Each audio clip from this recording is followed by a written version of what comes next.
मैं किसी की दुकान पे गया था काफ़ी साल पहले। ये लाहौर का वाक़या है।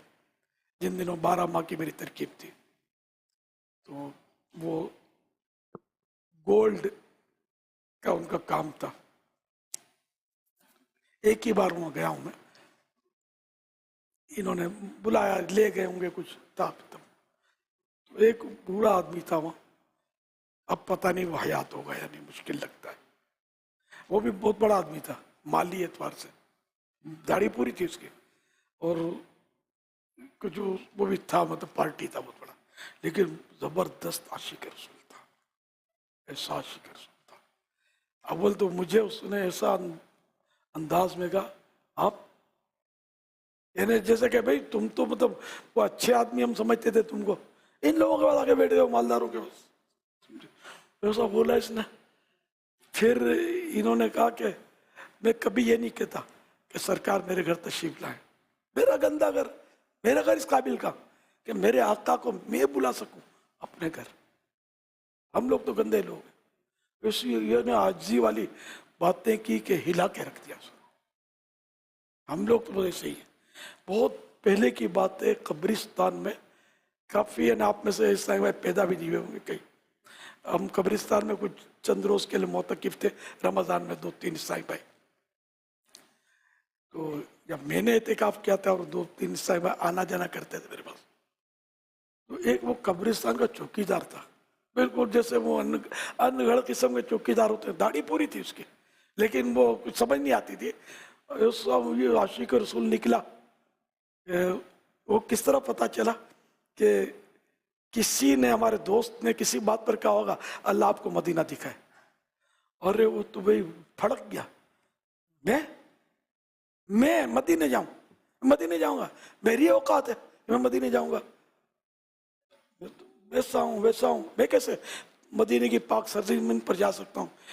मैं वहां जाकर, अरे मुझे बोलते वो कि मैं री कैसे खारिज करूंगा।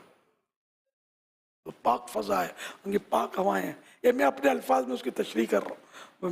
हम लोग तो हैरान रह गए। वो मेरे दोस्त ने बताया, जो ईसाई भाई थे, उन्होंने कि मैंने इसको कहा तो इसने यूँ ये जवाब दिया कि मैं कैसे जाऊँ, ये करूँगा मैं।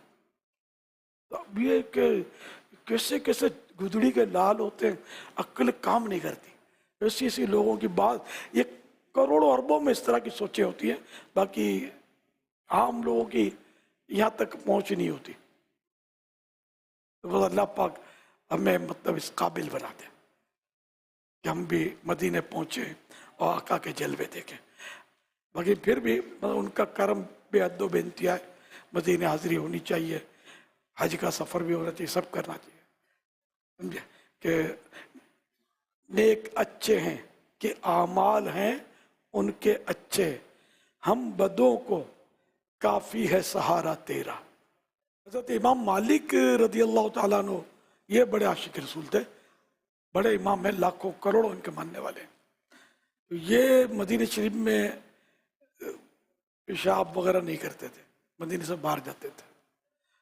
हाँ, बीमारी में मजबूरी होती थी, ये लिखा। और कभी मदीने शरीफ में सवारी इस्तेमाल नहीं करते थे कि मदीने को अपने घोड़ों की टापों से पैदल। बड़ों के बड़े अंदाज होते हैं, बड़ी बातें होती हैं। अल्लाह अल्लाह। हम लोग तो सारी इन चीज़ों से बच ही नहीं सकते, बल्कि सांस की बात करें तो ये भी कार्बन डाइऑक्साइड हम खारिज करते हैं। ये भी तो मतलब हवा तो अच्छी नहीं है, जहरीली हवा है, इसके बगैर जिंदा रहना मुमकिन नहीं है। मैंने हज़रत ओवैस करनी रहमतुल्लाह अलैह के हालात में किसी किताब में पढ़ा था कि ये सरकार सल्लल्लाहु अलैहि वसल्लम के विसाल ज़ाहिरी के बाद, पर्दा फरमाने के बाद एक बार मदीने शरीफ पहुँचे, तो फिर इनको ये ख्याल आया कि मैं उस ज़मीन पर कैसे खड़ा रहूं, कैसे कदम रखूं जिस ज़मीन के अंदर मेरे आका तशरीफ फरमाए। ये शायद सबकी समझ में हो सकता है ये पॉइंट ना आया हो, ऊपर कैसे खड़ा रहूं, वापस चले गए थे। تو بہرحال یہ عشق کے انداز ہیں.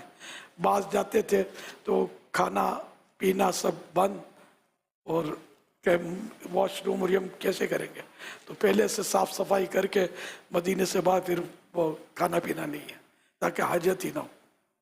ہر وقت باحضور رہنا، سونا بھی نہیں ہے. بعض ایسے صرف کھڑے رہتے تھے جا کر ہاتھ باندھ کے، اور کھڑے کھڑے بس پھر واپس پلٹ جاتے.